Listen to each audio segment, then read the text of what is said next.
Yesterday we had started with a new topic called personality and why hospital management students should read this topic. At least two counts. Number one, you have to check your own personality, and then you also need to understand the other's personality.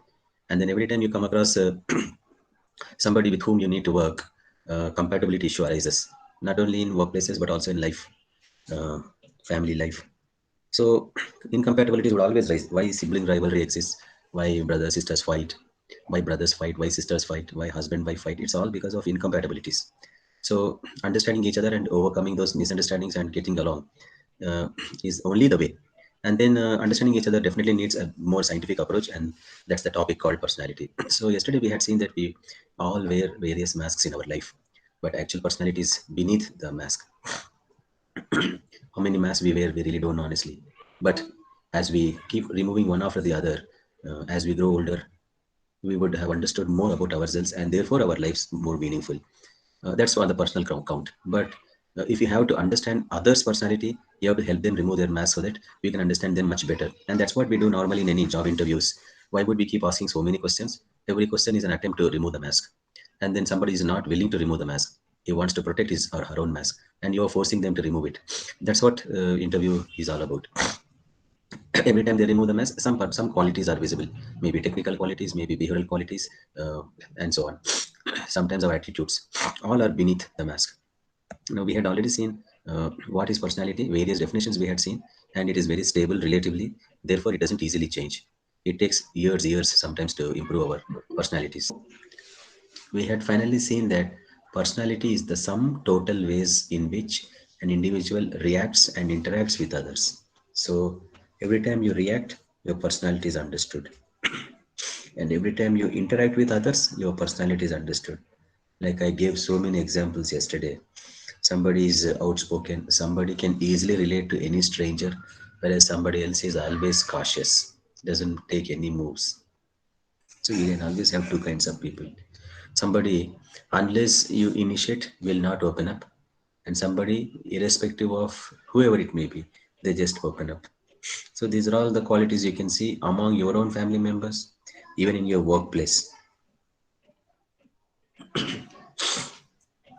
So it's enduring because it doesn't change as quickly as you expect.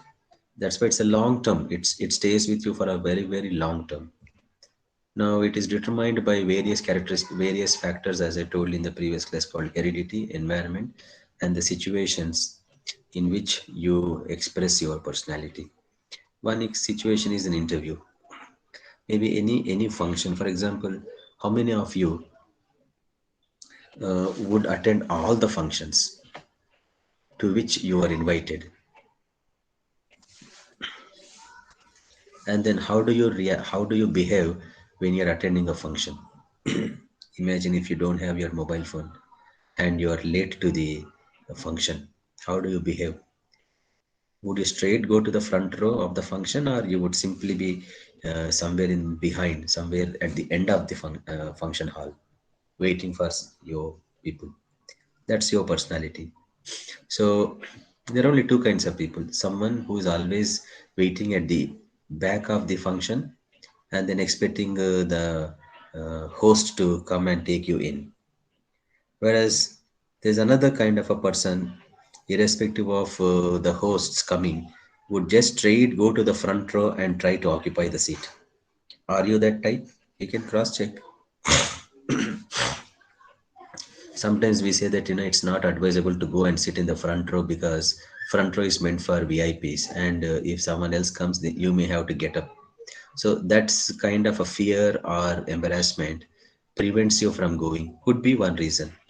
So these are all the situations in which your actual personality qualities come up. You should not be hesitating to go to the front row and sit down. And then you have to think that you are an important person. And in case if there's much more important person come, you have to pay the way for him or her. Offer that seat, and you can go to the another row. No problem. You should not feel shy.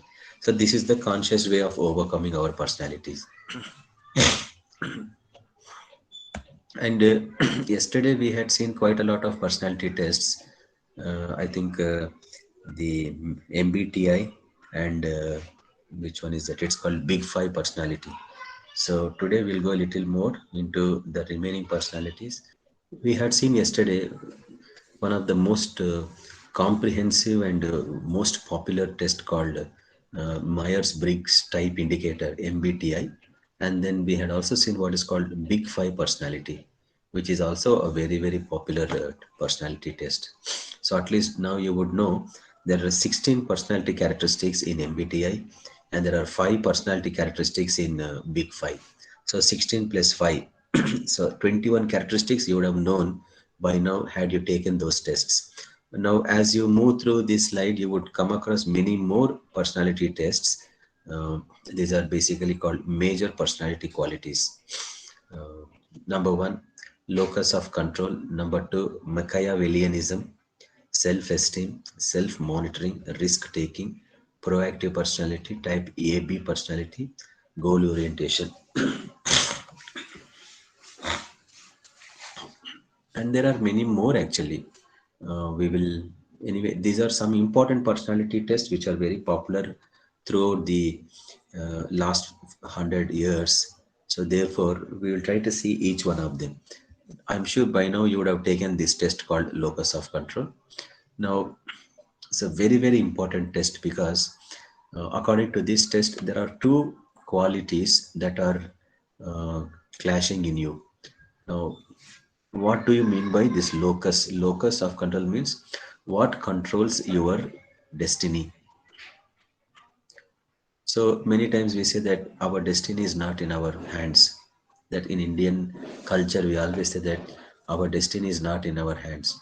But somebody says no, your destiny is in your hands. So there are two kinds of people. So the degree to which people believe they are masters of their own fate. So whatever happens to you, you are the responsible person.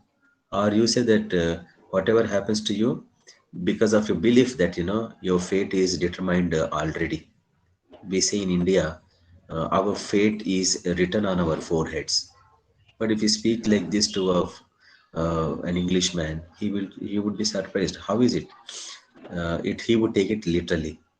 But we don't have our fates written on our foreheads. You have to write it on your own. You have to decide what is that you want to. So there are two personality qualities according to which, to what extent you believe that you decide your future, or to what extent you believe that the fate decides your future. So two kinds of people according to it. So therefore there are two kinds of personality qualities called internalists and externalist quality.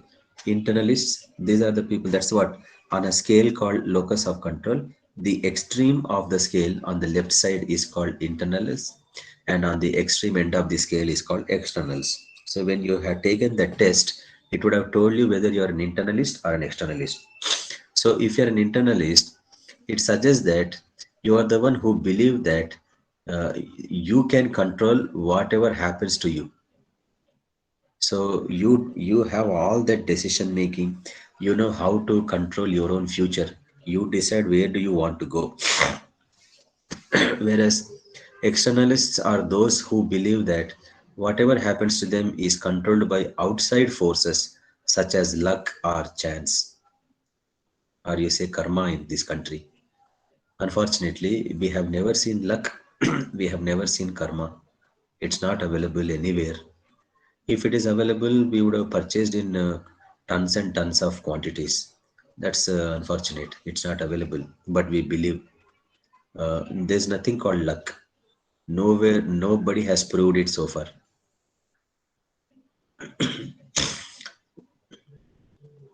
At the same time, there's nothing called karma because nobody has proved it before, and I don't think anybody can prove it in the future also. Because how do you say that your present life is determined by the previous life? Who knows that? Nobody had seen it in the previous life. And I have also personally cross-checked with so many priests, religious priests. They would all say that, yeah, they don't know. Then I would ask them, then on what basis you are cheating people? You're misleading people. They say that people come to us with that kind of a belief that we know that. So Brahmin priests cheat on this count. I have seen so many of them. Some of them were my own students. I cross-checked with them. They said that nobody would know what has happened in the previous birth, and nobody would know what would happen in the future birth. There's nothing called previous birth or future birth. There is only one time. That's what internalists believe. This is my life. I have to decide what to do. I have to control whatever happens to my future. So externalists, they blame it on fate, they blame it on God, or they blame it on luck. So, and as a result, what happens? You can understand as an internalist, if you are an internalist, you will put more energies to drive your future. Like you know that live fish, live fish would always be swimming against the streams of water, whereas the dead fish, they would just be carried away by the stream of water. So most of these externalists are like dead fish. So wherever the fate takes them, they just go around. That's what their belief is. But there's nothing called fate. There's nothing called luck. These are all beliefs which are not true. It's false beliefs.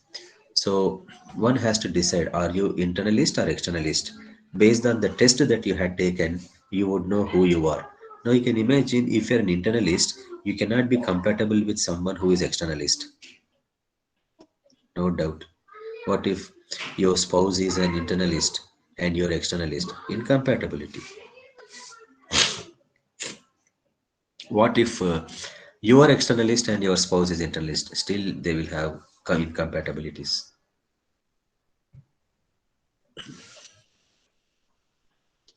And imagine in the workplace, your boss is an externalist. He will do lot of, he would always look through the almanac, good times, muhurtas, and all that. He is wasting his life, he is wasting his time. And you are an internalist, you say that it's a good day, you are alive, it's a good day. So, therefore, we should move ahead and do our things much better. You are an internalist. Whereas externalists, they wait for an opportunity. They don't take any initiatives because it's not good muhurta. So I'm sure in India, do you think we are more externalists or internalists? It's possible. Your test score would have told you you are either internalist or externalist, more internalist or more externalist, or less internalist or less externalist.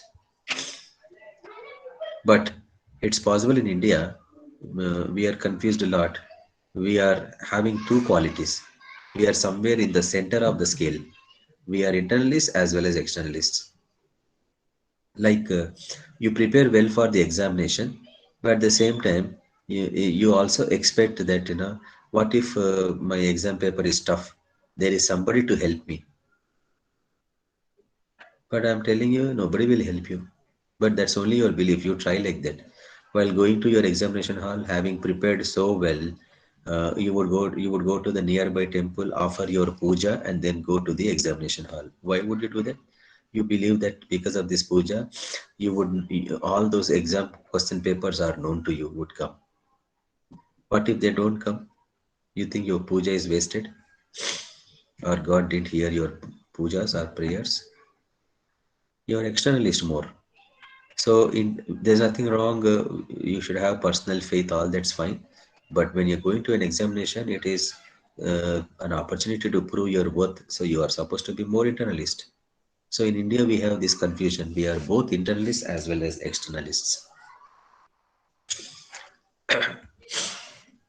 Let's move to the next personality quality. I hope you had taken this test. Machiavellianism. This is a very peculiar name, right? It's not any Tamil name or Malayalam. It is an Italian name. It's a word which comes from Italy. So Machiavelli is a person uh, who coined this term, and thereafter him, this name is called Machiavellianism. It's a personality quality basically, which means the degree to which an individual is very, very practical, maintains emotional distance with people, and believes that always ends are important than means. Ends are important than means. Come what may. Uh, Your goal is more important than how did you achieve the goal. So you may be manipulative, you may be emotionally exploiting people, you maintain that distance with them because goal is more important than how did you achieve it. So a sort of a manipulation that you can find some people having this quality. I'm sure every one of us is a Machiavellian. Every one of us is a Machiavellian. If you had taken that test, it would have told you you may be high scored Machiavellian or you are a low scored Machiavellian. If you're high scored Machiavellian, you are called high Mac. If you're a low Mac, you would have probably scored very low. So if you're a high Mac, uh, you would do wonders when you have a direct opportunity to talk directly to the people, and then minimum rules in the workplace. So it's easy for you to uh, justify your uh, your ends can be justified with whatever the methods that you have achieved. You don't have to tell anybody how did you succeed in your workplace because the rules were very minimal, which didn't control your way of working. So high max are highly manipulative in getting things done as opposed to the low max. So either you could be a low mac or a high mac. I'm not asking you to show your scores because you know who you are. And then in the previous, yesterday also I had shown you one particular word format, or maybe I think I will go back and show you. Yeah, this sheet would tell you an overall description of who you are. Now, you mention here MBTI and you describe who you are according to MBTI. Similarly, Big Five, describe about yourself in Big Five terms. Similarly, here you talk about locus of control, Machiavellianism, and so on. So you can put all those tests and then keep finding out what was the result of that test. And that's the complete description about who you are. By the end of this class, you must have got complete information about who you are according to these tests. And these are the world famous tests. And there are many more tests. There's an interesting website called Queendom. Just like Kingdom, you say, there is a site called Queendom. So queendom.com is a site where you'll find very expensive personality tests. They give you certain information which I don't think you would get from any other free services. Like I have shown you so many free links. These are all free services actually, but there are more commercial services. You have to pay something like $50 to $150 for a complete personality assessment. So there's interesting test you can note down, which I don't think I can show you, but it's also not part of your syllabus. It's called Thomas profiling. You can write down and try that. What is this Thomas profiling? If uh, if you can get this test done, probably I think you can pay some money like 1,000 rupees or 1,500 rupees. They will charge, but that's the most dependable test many companies are conducting for their prospective employees. So before the completion of the interview, they would expect you to go through that test, and then the test results are generated directly to the interviewer. At the time of interview, he or she would have got the copy of a candidate, and then along with the CV, they go through your personality profile according to Thomas profiling test, and they will determine your suitability. It was only supportive. It's not in isolation. They make any decisions exclusively based on the personality test, but that personality test will only support whatever you have claimed in your CV. At the same time, whatever you're responding to the questions. So all these three sources of information would help an interviewer in making a proper appropriate decision. We had seen what is called locus of control, and now we had also seen what is called Machiavellianism. Now we will move on to another one called self-esteem and self-monitoring. These are two different tests actually. So what do you mean by self-esteem test? Now, as an individual, what is the degree of liking or disliking you have for your own self? Now, if some people have very poor liking about themselves. Some people have high liking about themselves. Now, in the recent time, I'm watching one uh, television advertisement. Uh, I think that's white tone, I suppose. White tone product. You would see that lady passing by a mirror, and she would look through the mirror, and she would express her kiss to herself in the mirror. She would do it twice. So that's an expression of self-esteem. That means she's liking herself so much. There's something different. Like there's liking and there's loving. So yeah, we all have these expressions, but that's a personality quality. How much of liking or love that you have for yourself, and then based on that, if you have a very good liking or a positive image about yourself, that's called self-esteem. You may be high or low. So if you're high, the outcomes, like a person who's got high self-esteem is a highly achieving person. He can also have good relationships with people. So self-esteem people are highly productive people, highly achieving people, highly relating to the others in the workplace. So, and they always have a positive image about themselves. They would declare, they would state that they are most important in this society, and there are so many people are living because of their contribution to the society. So self-esteem is an important personality test.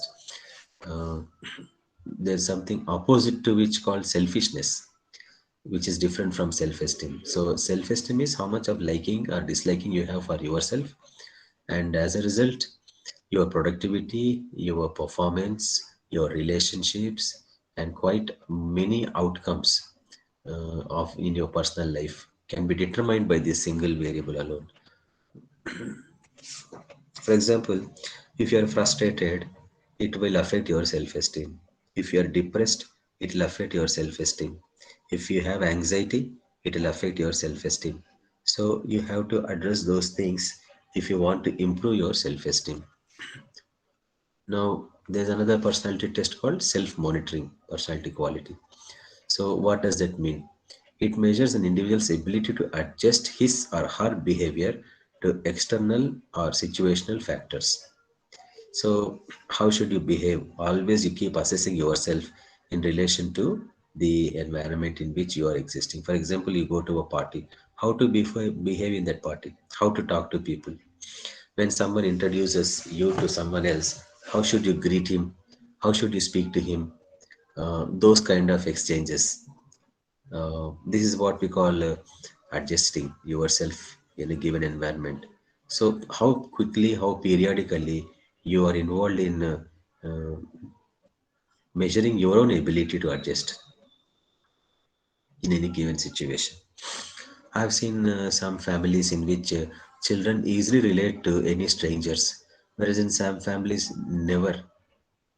Children are always keeping away from the visitors, and parents are also not bothered right from childhood. If these children are introduced to the guests, parents train these children in that sense. These children will grow more gracefully as they are all getting older, and they pick up these qualities. Tomorrow on the job, it's so easy for them. Tomorrow in interview, it is so easy for them. They don't have fear. So most often than not, I feel that it's because of the parents. These children did not improve their self-esteem, or they didn't have this self-monitoring quality. So we have to consciously train them. In most of these jewelry shops, jewelry companies, they are very multi-billion business. So in jewelry families, you know what they do? They send their children to work like employees. So they are supposed to work like workers. They are supposed to work like supervisors, go through every level. After several years, they will be projected as a CEO of that jewelry company shop. Now, what is their belief is, if the child is straight away put as a CEO, he will not understand the dynamics of running a business. He might rather spoil relationships with all the people, and then he might fire people as he desires out of anger or frustration. So the parents train these children. They would say that you are supposed to be away from the family. You have to stay in a rental accommodation. You have to earn your own money. You have to pay your rent, work as a worker in your own company, and then with all that experiences of learning from uh, working with your fellow workers, and then you're gradually elevated to a higher position. Most of the jewelry companies have this kind of a methodology of treating their children, whereas in other companies it is not like that. These children are sent abroad, they would study their business management education, and they are brought and straight away made CEOs or managing directors. That's wrong actually.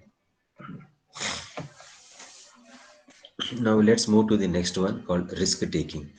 And here you have two kinds of people on a scale. uh, what you call high risk taking and low risk takers. So we always take risk. There's nothing called someone who doesn't like risk. It's not possible, because without risk you cannot live. Without taking risk, you don't have any progress. So only thing is, the difference is, there are low risk takers or high risk takers. Now, but again, there is something called calculative risk taking. So low risk takers are very, very calculative. High risk takers are all not very calculative. We can even understand that. Why? Because high risk takers make quick decisions. How many of them succeed? Nobody would know that. And they use less information. That's the problem with them. High risk takers. They use less information to make decisions. Actually, we should have adequate information to make decisions. They operate in small and more entrepreneurial organizations. Uh, so what I mean is, high risk takers are successful in small companies, but you cannot be using this method of taking risk in large corporations.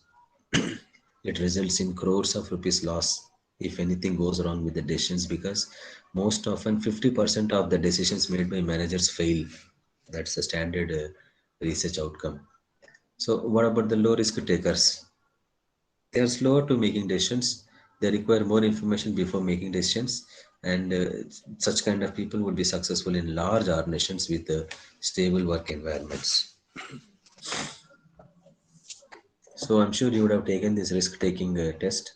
Now, what is called risk propensity? So it's a tendency to take risk, which means you like risk or you are aversive to risk.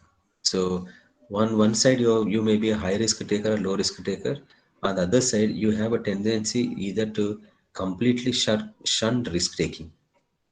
But you must always know that without risk you don't have returns. In financial management, we teach that any company should always be anticipating for above average returns every year. If you are not making above average returns, your company is gradually dying, because break even is not the advice. Break even is only under stiff competition. But even in spite of stiff competition, you must anticipate above average returns if you want to survive. And every year you have to work like that to make above average returns, which means you always have a margin of profit to survive in the long run. So, in which case, risk propensity is the personality quality which will help you to align your risk taking tendency to the job requirements, which are beneficial to the organizations. Now, let's go to the next one called proactive personality. I wonder whether there is a link for it. You can try it on your own. I didn't give the link. So, what is proactive personality? Now, proactive is opposite to reactive. So, what do you mean by proactive? Now, proactive people are those who are very positive. Uh, they don't lose their temper. And if someone makes any mistakes, subordinates make mistakes, you don't shout at them.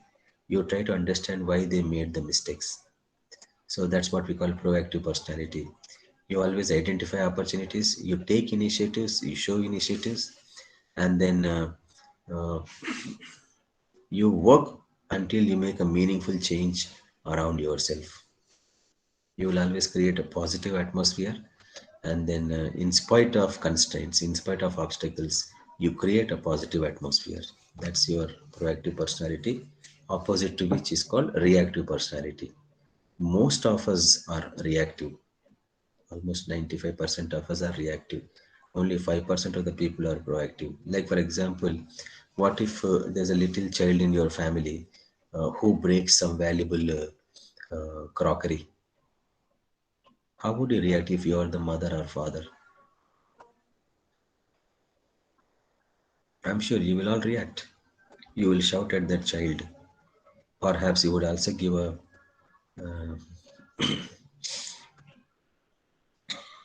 beating.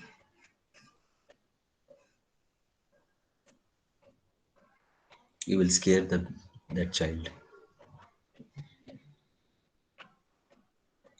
Can you be a mother or a father who would say that that's okay, doesn't matter? It's only crockery, it doesn't matter. Nothing happened to the child. So at least child should know that the crockery is broken, it's no more useful, so you're throwing it away. So some lesson the child has to learn, but it is not through scaring her. So now we move to the next personality. It is called type A and B. So this is something which in cardiology department, those doctors would be conducting it. Type A and type B. So what is called type A personality? Now, type A personality people are known for a high sense of urgency. They are always restless people. They cannot be found silent. They cannot be found simply sitting. These guys are always moving. They're always walking. They eat rapidly. They do everything rapidly, and they feel impatient with the rate at which most of the things happening around, and they try to think or do two or more things one at a time, or things at a one at once. They cannot enjoy free time, they cannot enjoy leisure. They're obsessed with calculations, achievements, successes, and then every time they'll be bothered about how much, how many. That's their personality.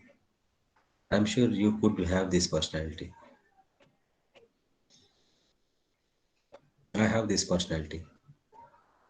In fact, I have taken this test. I was labeled as type A plus. My achievements are too high actually. When compared with my peers, I am 10 years ahead of them in all achievements. Because of that personality quality, I cannot simply sit. Even in my house, if I'm there without any work, I'll purposefully create some work. So, what do you say, whether it's right or wrong? It's a personality quality. There's nothing called right or wrong. We are all different. Every one of us is different in this world. That's how we were made. And we were supposed to learn from each other and adjust, understand each other, and live and let live. That should be our approach to life. Now, opposite to type A is called type B personality. In fact, in medical sciences, type A people are known for suffering from heart attacks, blood pressure, diabetes, cancers. There are many more kind of health problems. Uh, Evidence is there enough in the research. So type A test is conducted for all those patients who are undergoing cardiology treatments. Whereas type B people are different, opposite to that. Now these people have no urgency in life. They don't have time urgency. So they are peaceful kinds. They just do minimum job for their survival, and they enjoy their life. So they never suffer from any sense of urgency, and they are quite patient. Uh, and then their achievements are minimal, or they are not interested in achieving more unless the situation demands. So they play for fun, they have a lot of relaxation, and they exhibit their superiority at any cost, uh, and then can relax without guilt. That's the personality. So, but what is the outcome? Type A people have high achievements coupled with associated with some health problems. Type B people have no achievements and they don't have guilt also. That's the problem. Now, last thing, goal orientation. So, to what extent you have the ability to acquire new competencies and master new situations? That is called goal orientation. So, focus, goal focus. That's the personality quality. So, either you could be having high goal orientation or low goal orientation. So, either you should be interested in learning or you should be interested in performing. That's the extremes of the scale. So you can take this test also, and then there are many more tests which I don't think I have given you links, but you can try on your own. Something called hope test. But this test will tell you how hopeful are you about the future. There are, I think, hardly 4 or 5 questions. If you can answer those 4 or 5 questions, it will tell you how hopeful are you. So I'm sure every human being should be hopeful, even though we have never seen the future. We are still hopeful. Now, there's another interesting test called Achieving Person Job Fit. Now, this is a very interesting personality test actually. You can try it on your own. You can find it on internet. You simply type uh, free career personality test by John Holland. John Holland, HOLLAND.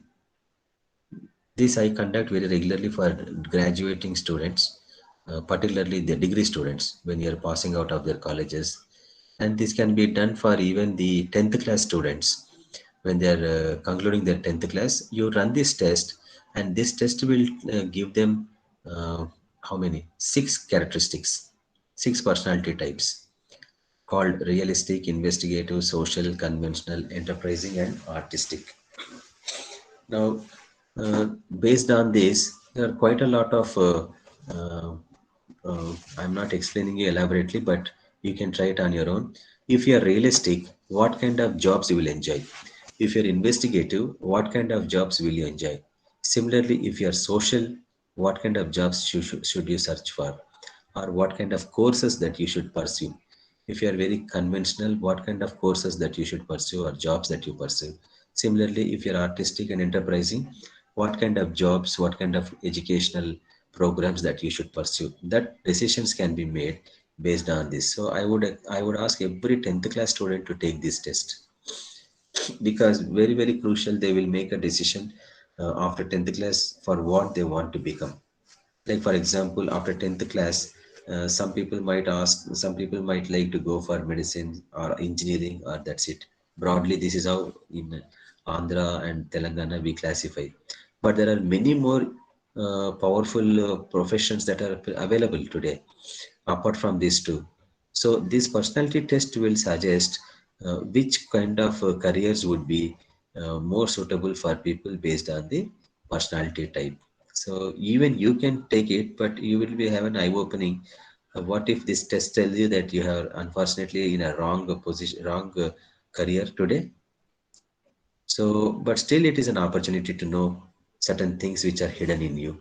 So that's it. I will stop here. But what I must tell you that personality tests would help us in predicting various kinds of outcomes, because now that you have seen that so many characteristics are hidden in us, and this is only a simple sample that I had shown you about 10, 15 tests, but there are literally hundreds of tests. If you go to Queendom, there's an interesting test called dog personality, dog, DOG.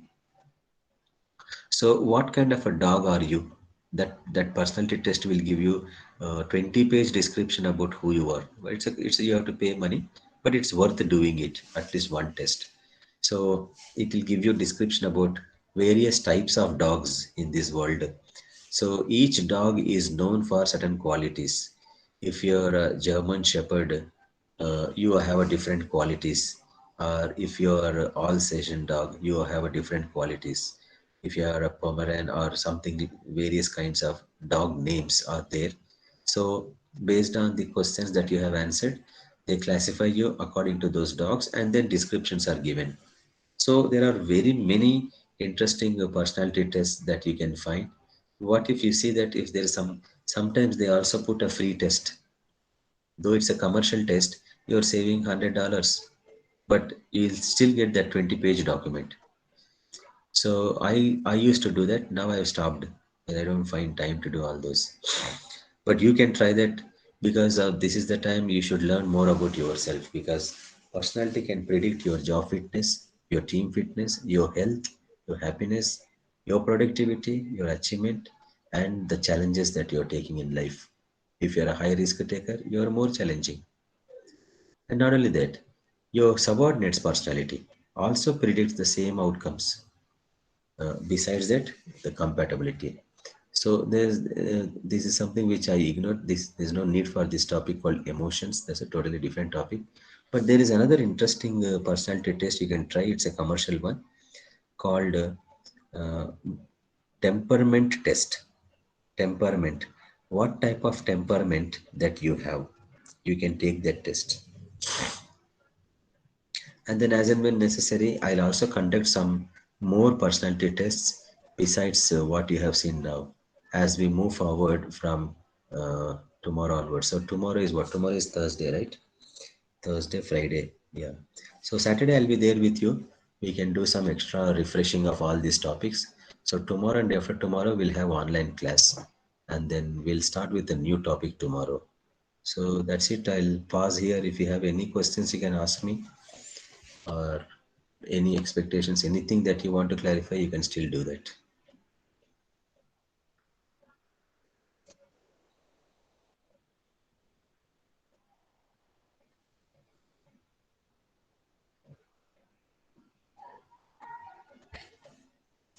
So anybody has any questions? Sir, while taking the questions, Okay, can we be too consciously aware that I want certain results, so I will? you can. That's what we call cracking the test. But my advice is, why should you manipulate it? That means you have more Machiavellian quality. What I mean is, test you have to answer very honestly. Number one. Number two, your first answer is always the right answer. Never go back and answer second time.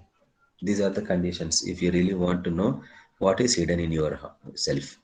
Because what happens if you consciously manipulate these answers, you are again unwilling to remove your mask, because each question is trying to remove a mask.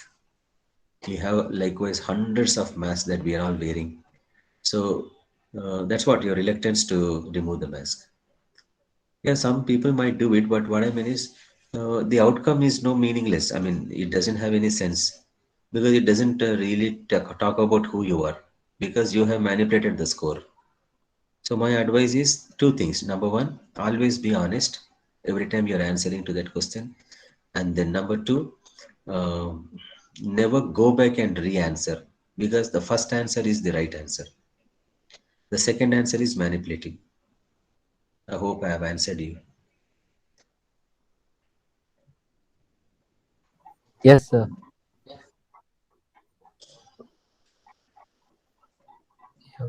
So my advice is that similarminds.com, which I had suggested you to run through all those tests.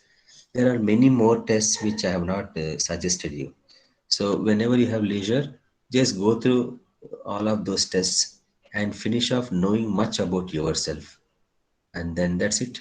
You have a comprehensive understanding of who you are by end of these tests.